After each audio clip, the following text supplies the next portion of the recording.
Ambassador Zexil-Nor of the Paxian hegemony considered himself a being of considerable patience. One had to be, after 3 centuries on the Galactic Council. He'd witnessed trade disputes that spanned decades, diplomatic incidents involving accidentally consumed diplomats, and that particularly awkward period when the Greel Confederation attempted to classify oxygen as an illicit narcotic. But today's emergency summons was testing even his legendary forbearance. Is it truly necessary, he gurgled through his respiratory filtration sac, to convene the full council because the primates are having another tantrum? High Councillor Vexrius fluttered her diaphanous membranes in what passed for a Melrothian shrug. The humans have invoked Article 7 of the Unified Systems Charter. They claim an unprovoked attack on a colony world. By the eternal void, hissed Delegate Kraz, his chitinous mandibles clicking in agitation. They've been members for barely 40 solar cycles. Most species wait at least a century before invoking emergency provisions. The council chamber, a vast hemispheric hall whose architecture borrowed from 17 different species' sacred geometries, was filling rapidly. Representatives from all 107 member species were taking their positions, creating a cacophony of translated murmurs, clicks, whistles, telepathic bursts, and scent communication. Ambassador Talara of Vulcan, no relation to any fictional species from human entertainment, as she regularly reminded everyone, glided into place beside Zexil-Nor. Her species communicated through precision-controlled bioluminescent patterns, which currently suggested severe annoyance. The Vor'lax delegation is late, she flashed. Of course they are, Zexil-Nor gurgled. They're probably busy polishing their war trophies or sacrificing something. The Vor'lax had been problematic members since their admission 3 millennia ago. Physiologically evolved as apex predators, culturally developed around conquest, they maintained their membership in the Council through technical compliance with galactic law, while routinely stretching the definition of defensive action beyond all reasonable interpretation.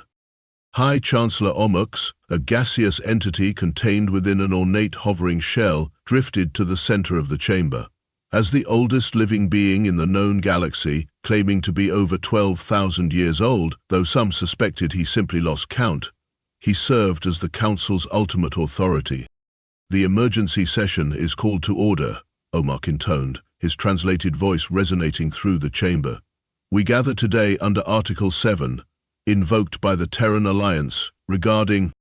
The massive doors at the chamber's far end slammed open, with enough force to crack the ceremonial Eularian marble, which was, every council member knew, supposedly impossible to damage through conventional means. Commander Elara Thorne of the Terran Alliance strode in. Humans had always been a curiosity to the council, endoskeletal bipeds with remarkable endurance, but otherwise unremarkable in their biological traits. They'd been largely perceived as diplomatic, if oddly enthusiastic newcomers to galactic politics. But the humans standing before them now bore no resemblance to the cheerful, sometimes naively optimistic representatives they'd come to know. Thorne's face was set in an expression that even cross-species members recognized as ominous. Her uniform, usually adorned with the colorful accoutrements humans seemed to enjoy, was stark and utilitarian. Esteemed Council, she said, her voice carrying without amplification, I come before you not with a request, but with a courtesy notification. Chancellor Orcs' containment shell rippled in surprise. Commander Thorne, protocol dictates? Protocol has failed us, Chancellor, Thorne interrupted, causing several delegates to emit involuntary shock pheromones. No one interrupted the Chancellor. The Terran colony of New Horizon was attacked 17 hours ago by a Vor'lax battle fleet. 43,000 civilians are dead or missing. The chamber erupted in a chaotic blend of sounds, lights, and scents. Impossible, chittered Kraz. Even the Vor'lax wouldn't be so brazen. Thorne's expression didn't change as she activated a holoprojector. Above the council, footage of massive warships bearing the unmistakable barbed silhouettes of Vor'lax design appeared, raining destruction upon a small planetary settlement. As you can see, Thorne continued with unnerving calm, this was not a misunderstanding or border skirmish. This was a coordinated military strike against an unarmed scientific colony. At that moment, 3 Vor'lax representatives sauntered into the chamber, their scaled hides glistening under the lights. Ambassador Greg Thor, the largest of the 3, bared his serrated teeth in what his species considered a diplomatic smile. "Apologies for our tardiness," he growled, eyeing the footage with apparent disinterest. "We were finalizing some territorial adjustments." "Territorial adjustments?" Thorne's voice dropped several degrees in temperature. "Is that what you call the slaughter of civilians?" Greg Thor's yellow eyes narrowed. The settlement was in disputed space. New Horizon is 17 light-years within Terran territory, as recognized by this council 12 years ago, Thorne countered. "There is no dispute." "Perhaps your primitive navigational systems misled you," Greg Thorne said with a dismissive flick of his clawed hand. "The territory has always been of interest to the Vor'lax Imperium."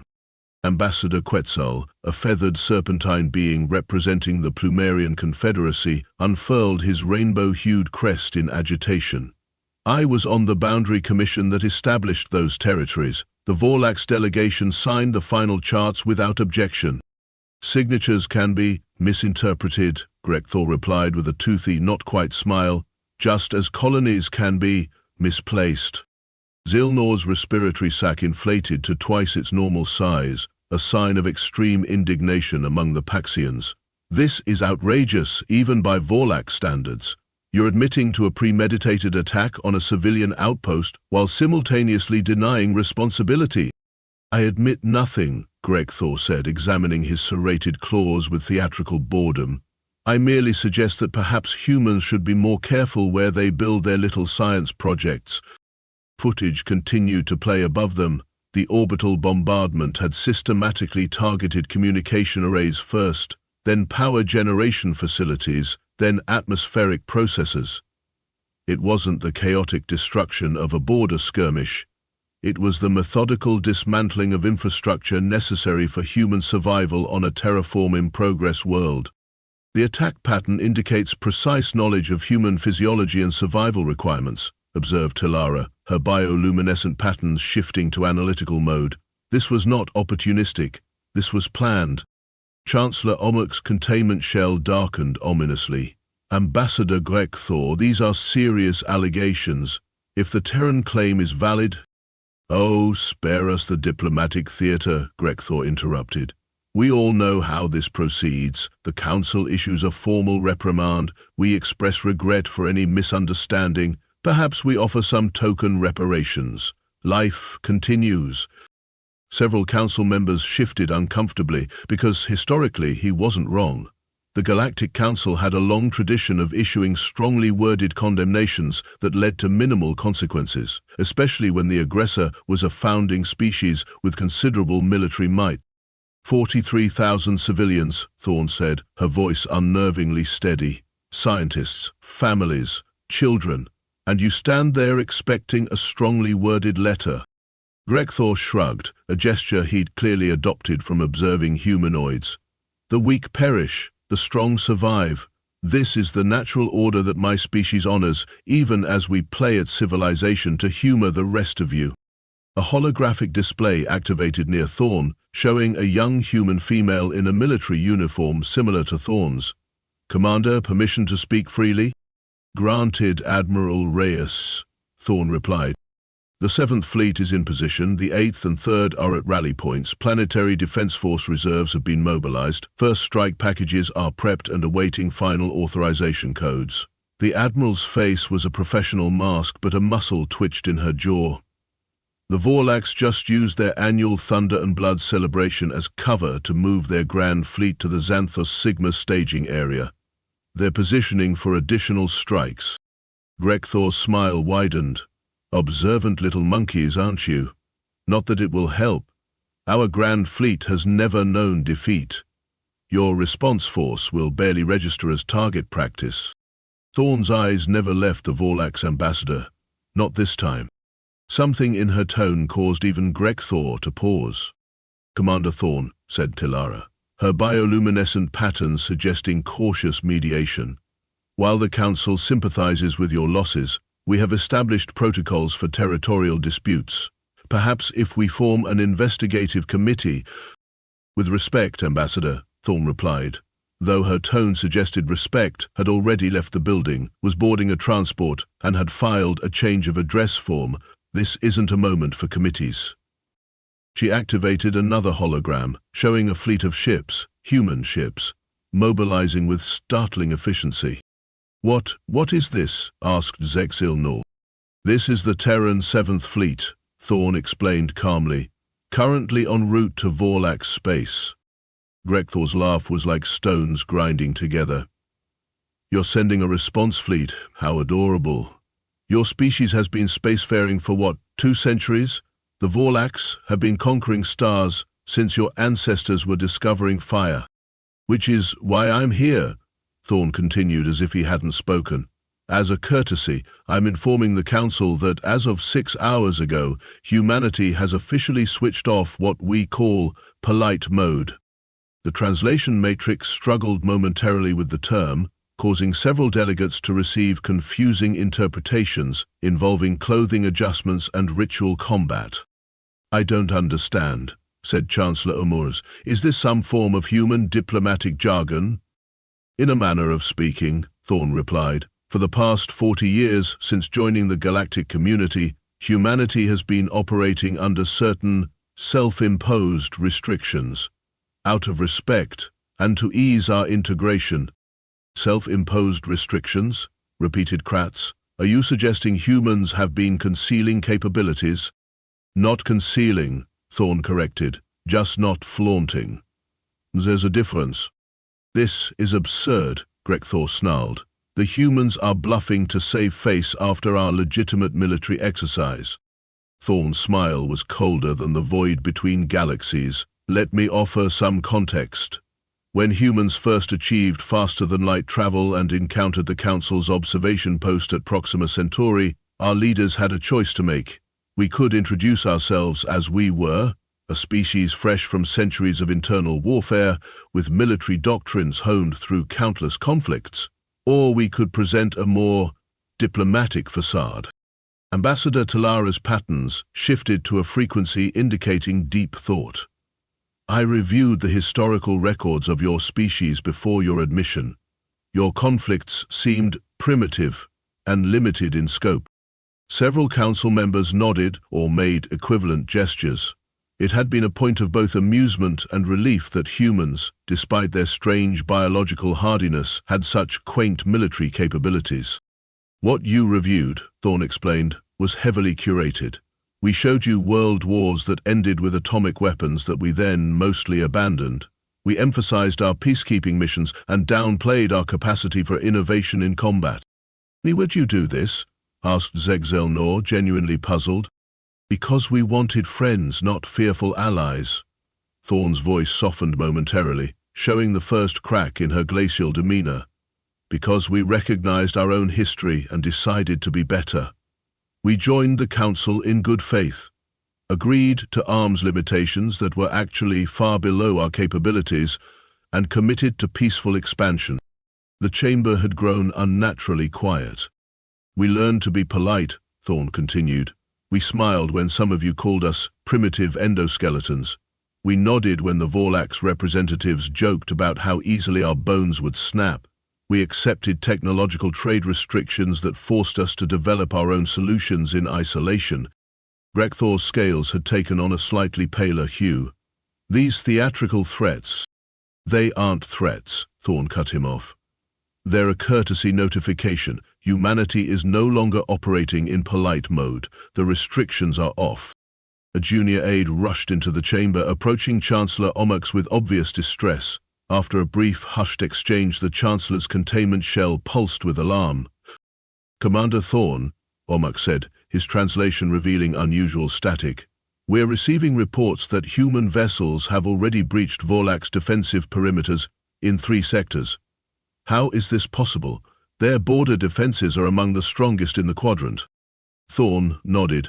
"Those would be our Phantom-class stealth destroyers. We developed them 20 years ago, but kept them in reserve out of respect for the Council's concerns about provocative technologies." Thor snarled, activating his own communication device. After a rapid exchange in the guttural Vor'lax language, his expression shifted from dismissive to concerned. "This is a violation of Council non-aggression protocols," he growled. "Actually," Thorne replied, pulling up the relevant treaty text on her datapad, "we're operating fully within Article 9, Section 3, which permits proportionate defensive response to unprovoked aggression. We're simply exercising our rights under Council law." "Proportionate?" hissed Thor. "You've disabled orbital platforms across 17 systems." "Without casualties," Thorne pointed out. "Unlike your territorial adjustment." Another aide rushed in, this one bearing the insignia of the Council's Military Observation Committee. "Chancellor," the aide announced, loud enough for all to hear, "human forces have neutralized the Vor'lax Grand Fleet at Xanthos Sigma. Weapon systems previously unknown to Council intelligence were deployed." "Impossible," roared Thor. "The Grand Fleet has never been defeated in battle." "There's a first time for everything," Thorne remarked with what could almost be described as cheerful indifference. "Oh, and you might want to check on your supposedly impenetrable homeworld defense grid. It should be going offline right about now." Thor's communication device erupted with frantic messages. His scales had gone from pale to ashen. "What have you done?" he whispered. "We've demonstrated what happens when humans stop being polite," Thorne replied. "For decades we've been the newcomers, the junior partners, the cute species trying to play in the big leagues. We accepted that role because we genuinely wanted peaceful integration." She leaned forward, her voice dropping. "But make no mistake, humanity didn't survive its own violent history by accident. We didn't advance from stone tools to starships in a cosmic eye blink because we're lucky. We did it because when properly motivated, there is not a species in this galaxy more innovative, more determined, or more terrifyingly efficient than humans." The Council Chamber's main display activated without prompting, splitting into multiple feeds showing human military operations across Vor'lax space. What shocked the delegates wasn't just the scale of the response, but the precision. Human ships moved with coordination that suggested either incredible training or some form of neural networking that far exceeded known human technology. "5 minutes ago, those vessels weren't there," whispered Kraz, mandibles trembling. "No jump signatures, no warp distortion, they just appeared." "Quantum shadow technology," Thorne explained, as casually as if discussing a slight improvement in food replicators. "We've had it for about 15 years, perfect for surprise parties and military operations." "Impossible," sputtered Thor. "Such technology would require energy output beyond what your species can generate." "Oh, that's where our little fusion breakthrough came in handy," Thorne replied with a dismissive wave. "The one your scientists dismissed as quaint when we published limited findings in the Galactic Scientific Journal. I believe your peer reviewer called it charming, how the primates think they understand plasma containment." Another feed showed human ground forces deploying on a Vor'lax colony world. The soldiers wore powered armor that moved with uncanny fluidity, more like an extension of the body than a mechanical exoskeleton. "Biomechanical interface armor," Thorne noted, following their gaze. "Neural link combat systems with predictive AI targeting. Less than 0.03 seconds between thought and action. We developed the prototype after studying how the Zakrill communicate with their ships. Your delegation was very helpful during those cultural exchange programs." Ambassador Zakrillax, the Zkrill ambassador's tentacles curled in distress. "We were teaching human children how our ancestors navigated star systems before your species developed writing." "And they learned beautifully," Thorne replied with a genuine smile. "Children are such wonderful innovators. We just connected a few dots between your ancestral techniques and our neural interface technology." "Are those civilian vessels?" asked Elara, her patterns showing confusion as another feed displayed what appeared to be retrofitted commercial ships engaging Vor'lax patrol vessels with devastating efficiency. "Ah yes," Thorne nodded. "Our merchant marine. All human commercial ships are designed for rapid military conversion. Those freighters you've been seeing in your ports for decades, 30-hour refit turns them into auxiliary cruisers." The feed zoomed in on one such converted vessel as it launched what appeared to be standard cargo containers toward a Vor'lax military installation. The containers split open mid-flight, releasing swarms of small autonomous combat drones. Livery pods, Thorne explained, very efficient, multi-purpose too. One day they're transporting medical supplies, the next they're deploying tactical response units. Waste not, want not, as a human saying. Ambassador Zeke's respiratory sac contracted in shock. That violates the Chixlan Convention on Dual-Use Technologies. Actually, it doesn't, Thorne corrected. The convention prohibits disguising military vessels as civilian craft.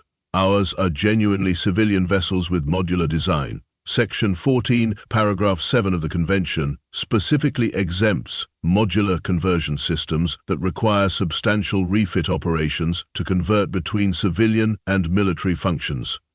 We've been submitting the technical specifications for decades. It's not our fault no one bothered to read the appendices. Delegate Fixis, a crystalline entity that rarely spoke at council gatherings, chimed with harmonic tones of distress. The Vor'lax orbital defense grid at Kelix Prime has gone silent. It was rated as impervious to all known weapons technologies. Keyword known, Thorne remarked. We developed gravitic lance technology about 25 years ago but kept it in theoretical research status. Fascinating application of focused gravitational waves. Creates a temporary micro-singularity at the target point. Very clean, no radiation, no debris. Just a momentary tear in space-time that, well, impervious becomes a relative term. Chancellor Omuk's shell had turned a deep, troubled indigo. Commander Thorne, while the Council acknowledges your right to self-defense, this level of military readiness suggests premeditation beyond defensive needs. Chancellor, Thorne replied with exaggerated patience, humanity has spent most of its history fighting itself because we had no external threats. Did you really think when we encountered a galaxy full of potential adversaries, we wouldn't prepare for the worst while hoping for the best? Another update flashed across the screens. Human forces had secured the Vor'lax colony worlds and established humanitarian corridors for non-combatants. You see, Thorne continued, that's another thing about humans when we drop the polite act. We're thorough. We don't just defeat enemies, we secure objectives. Those civilian evacuation protocols? Developed specifically for this scenario because we studied Vor'lax physiology and societal structure enough to know which populations would be vulnerable during a conflict. Grekthor had gone from ashen to nearly translucent, his scales losing all color, as report after report confirmed the systematic dismantling of the Vor'lax military machine, a force that had been the boogeyman of galactic politics for millennia. How, he finally managed, how did you conceal such capabilities? Thorne's smile was almost sympathetic. We didn't conceal them, we just didn't showcase them. When your intelligence agents infiltrated our military exercises, we let them see exactly what we wanted them to see. When your diplomats negotiated technology exchange programs, we shared useful but non-critical innovations. All the while, she continued, we were building, planning and training.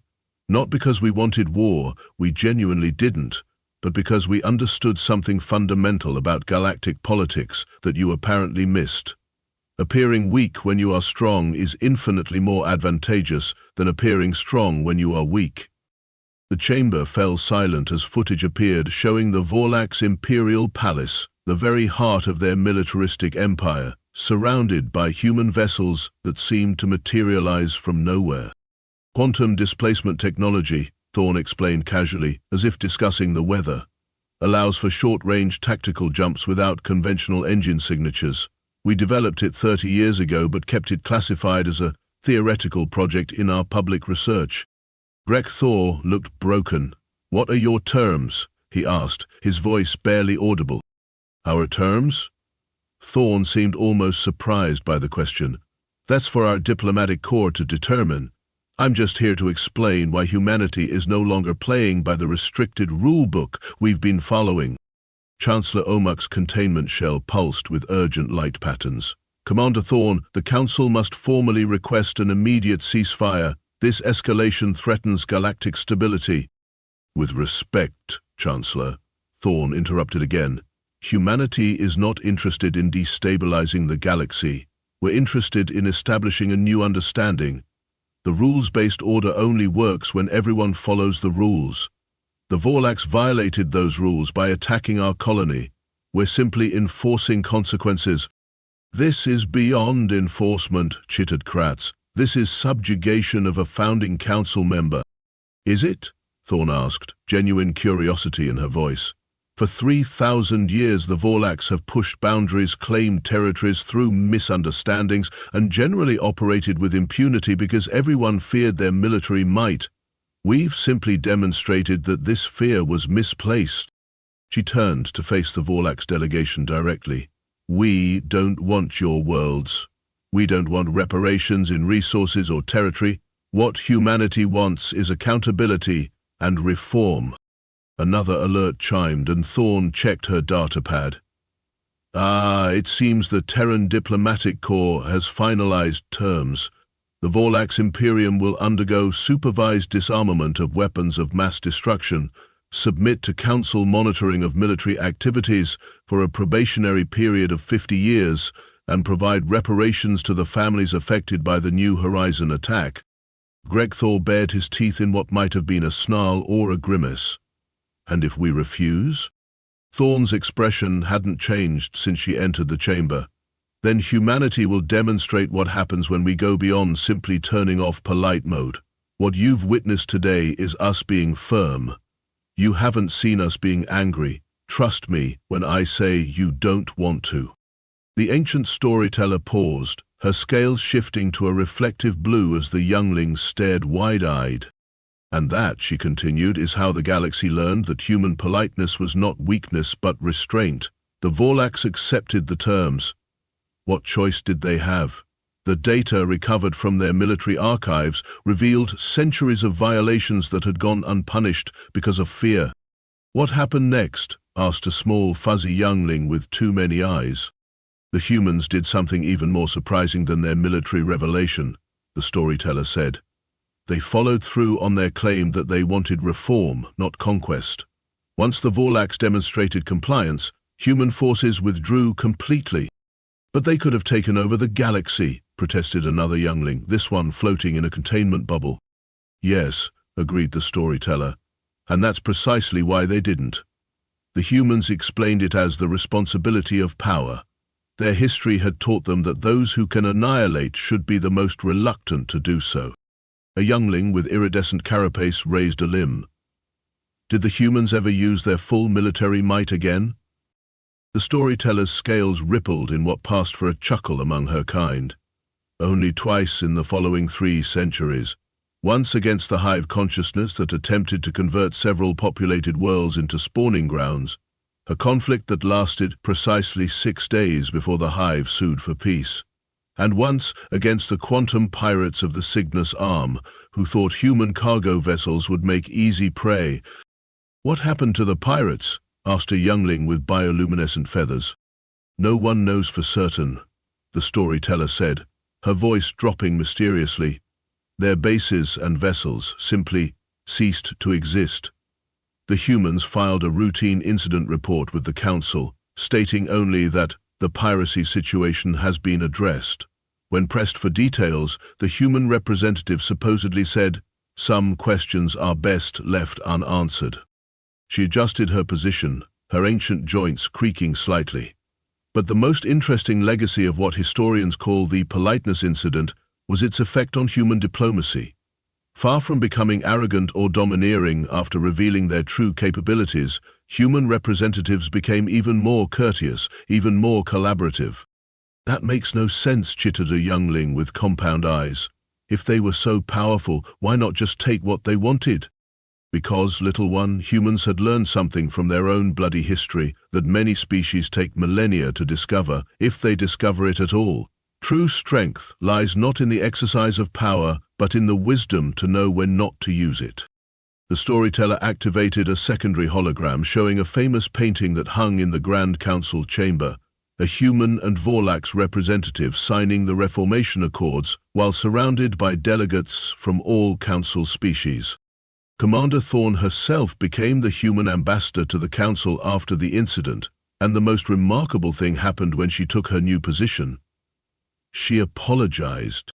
She adjusted the holo display to show the famous image of Commander Thorne and the reformed Galactic Council that followed the incident, now with humanity in a central role. In her address to the reformed council, Thorne said something that has been inscribed in the Great Hall ever since. "We apologize for the deception, necessary though it was. Humanity comes from a world where predators evolved to mimic harmless creatures, and prey developed venomous defenses. We learned early that survival sometimes means appearing to be what you are not. But today marks the end of pretense. From this point forward, humanity extends one hand in friendship, genuine friendship, while keeping the other ready to defend that which we cherish. We ask not for dominance, but for honesty. The galaxy deserves no less." The council was restructured after what became known as the politeness doctrine. Military transparency became mandatory for all members. The humans shared some, though notably not all, of their technological developments, focusing on defensive and humanitarian applications. A youngling with multifaceted crystalline limbs sparkled inquisitively. What technologies did the humans keep secret? The storyteller's scales shifted to a pattern indicating amused wisdom. "No one knows for certain, and that, little ones, is precisely the point. The humans established what they called a strategic ambiguity doctrine. They were transparent about current capabilities, but deliberately vague about future developments. As their ambassador once quipped during a council session, a magician never reveals all their tricks, and neither does a prudent species." "Did the Vor'lax ever try to get revenge?" asked a spindly youngling with glowing appendages. "No, little one. The demonstration had been too convincing. Besides, within a generation, Vor'lax society itself changed. Without the constant military expansionism that had defined their culture, they rediscovered arts and sciences long neglected. They became known for philosophical treatises on the ethics of power. Ironic, given their history. A small youngling, barely visible in the chamber's dim light, spoke up. "My grand progenitor was a Vor'lax. He says that their species now celebrates what they call the humbling as their most important cultural holiday. Is that true?" "Indeed," the storyteller confirmed. "The Vor'lax consider it the day their species began to evolve beyond their biological imperatives. What began as a military defeat became a philosophical renaissance. Their ancient war temples were repurposed as centers for diplomatic training.